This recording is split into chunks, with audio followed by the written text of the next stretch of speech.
Hey everyone, Eric here and welcome back to another What's Happening in the Credit Card World, where I give you update to news that you'd otherwise might miss due to various reasons. The last thing I want as a credit card YouTuber is for my audience to miss out on rewards and deals that would have otherwise helped you get even more cash back when paying with your own credit cards. Granted, some of these deals and updates might expire by the time you watch this video, so please consider subscribing to keep up with the latest updates. So with the intros being done, let's get into this week's updates. First, both the World of Hyatt personal and business credit cards have gotten a newly revamped welcome bonus offer. For the personal version, it's a two-step welcome bonus offer, with the first step being 35,000 bonus points after spending $3,000 on purchases within the first 3 months of account opening. And the second step being the potential to earn 30,000 more bonus points by earning 2 bonus points total per $1 spent in the first 6 months of account opening for purchases that would typically earn 1 bonus point for up to $15,000 spent. For the business version, it's also a two-step welcome bonus offer, but a little bit better in my opinion, as the first step is 60,000 bonus points after spending $5,000 within the first 3 months of account opening, with an additional 15,000 bonus points after spending $12,000 within the first 6 months of account opening. Well, at least step 1 is a little more digestible. Both cards' earnings multipliers consist of 9x bonus points after spending money on Hyatt hotels and resorts, but I do want to point out here that even if you don't have any of these cards, as long as you're a Hyatt member, which is free, you'll earn 5x points on these purchases, so the cards are only realistically giving you a 4-point boost. Additionally, for the personal version, you earn 2x back on dining, airlines booked directly with the airline, gym memberships, and local transit, while for the business version, you earn 2x back on your top 3 spending categories each quarter through December 31st, 2024, and then after that, it's only 2 categories, so I guess the business version is getting a slight nerf after 2024. These categories include dining, shipping, airline tickets, transit, advertising, car rentals, gas stations, and internet/phone services. Both cards offer a bunch of different credits and perks, but the one that most people drool over is the free night award credit for category 1 through 4 Hyatt hotels that is only available on the personal version. I did hear through the grapevine that Hyatt is seriously considering a Hilton Aspire competitor, meaning a high-end Hyatt hotel credit card, but only time will tell if it ends up being a credit card worth getting. Next, last week I reported on Chase opening up a new SAPPHIRE lounge at LaGuardia International Airport in New York City. Well, this week, as of Tuesday, another SAPPHIRE lounge has opened up at JFK International Airport in New York City, putting in some serious thoughts on whether or not the Chase Sapphire Reserve is suddenly the best premium credit card in the game. While not as big or impressive as the 21,000 square feet monstrosity at LaGuardia, the Sapphire Lounge at JFK is still an impressive lounge at over 7,600 square feet. Now, in terms of access, the lounge is mainly accessible to primary and authorized card holders of the Chase Sapphire Reserve and can bring up to 2 additional guests, but you do also get access if you have the priority pass,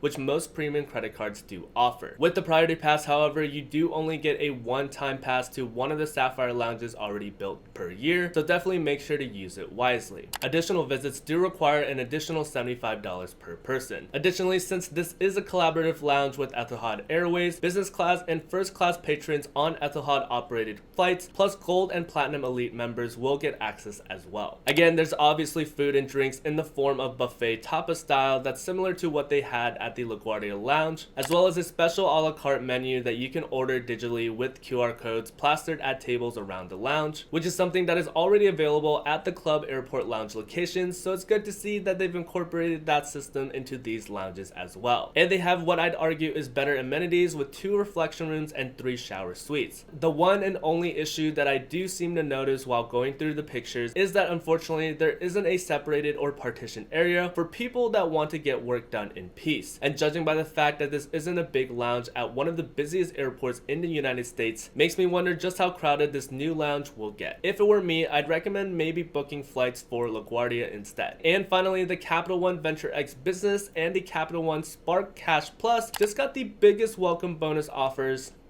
probably ever. Both are offering a 2-step welcome bonus offer of 150,000 points or $1,500 back after spending $20,000 within the first 3 months of account opening, and an additional 150,000 points or $1,500 back if you spend $100,000 in the first 6 months of account opening. Now, obviously, it's hard to quantify these numbers when we're comparing them to normal welcome bonus offers that we'd get for personal credit cards like the Personal Venture X, which is a 75,000 point offer after spending $4,000 $50,000. But even when comparing these numbers to say the American Express Business Platinum, which is also a business credit card, the numbers just don't really make sense here. Currently, the welcome bonus offer on the Business Platinum is an elevated 190,000 point offer after spending $15,000 within the first 3 months of account opening, which is comparable to the first part of the Venture X business offer, but the second part is just way too obscure. Unless you're someone who runs a decently sized business with expenditures that go over $100,000 in 6 months rather comfortably, there's no reason to ever try and go for that second part of that offer. As for what the Venture X business card has to offer, it's essentially the personal Venture X, but instead of it being a Visa Infinite card, the Venture X business card is a World Elite MasterCard. But like any good deal, make sure to use discretion and always evaluate your own lifestyle before making a decision on whether or not you want the Venture X business credit card. Alright, let's get ready for the lightning round.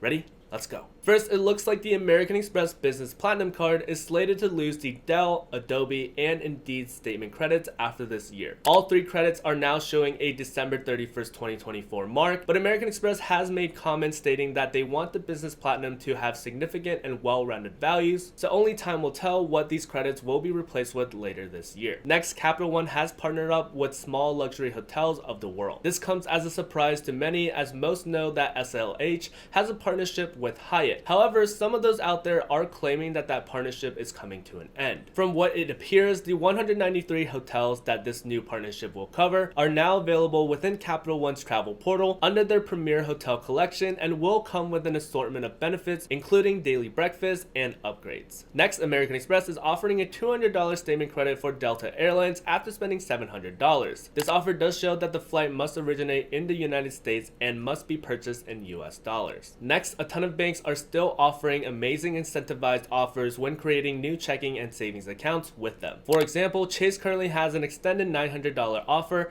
after creating a new checkings and savings account. Within the terms and conditions, all you have to do for $300 is create a new checking account and have direct deposit posted to that account within 90 days. For an additional $200, you'll need to open up a savings account and deposit $15,000 or more in new money within 30 days and maintain a balance of $15,000 for 90 days. If you complete both tasks, you'll get an additional $400 for free, totaling up to $900 total dollars. And these offers come far and wide, with Citi offering a $300 checking bonus after depositing $1,500 or more within 90 days, US Bank offering up to $500 for direct deposits made to a new Smartly checking account, and Wells Fargo with a $525 savings bonus offer after depositing $25,000 in a new savings account. And finally, this is the last chance to get the new American Express Business Gold credit card without the new annual fee. As many know, in October of last year, American Express announced new benefits to their Business Gold card. In addition to that, they also announced a higher $375 annual fee, which is a $80 increase from the original $295 annual fee. The new annual fee won't go into effect until February 1st, 2024, so for those of you out there that are seeking the Business Gold card, get it now. Alright, those were all the relevant deals that I've seen for the week of January 27th, 2024. These videos will come out every weekend on Saturday at 12 p.m. Eastern Time. And with that, thank you for watching as always. Stay safe out there, everybody.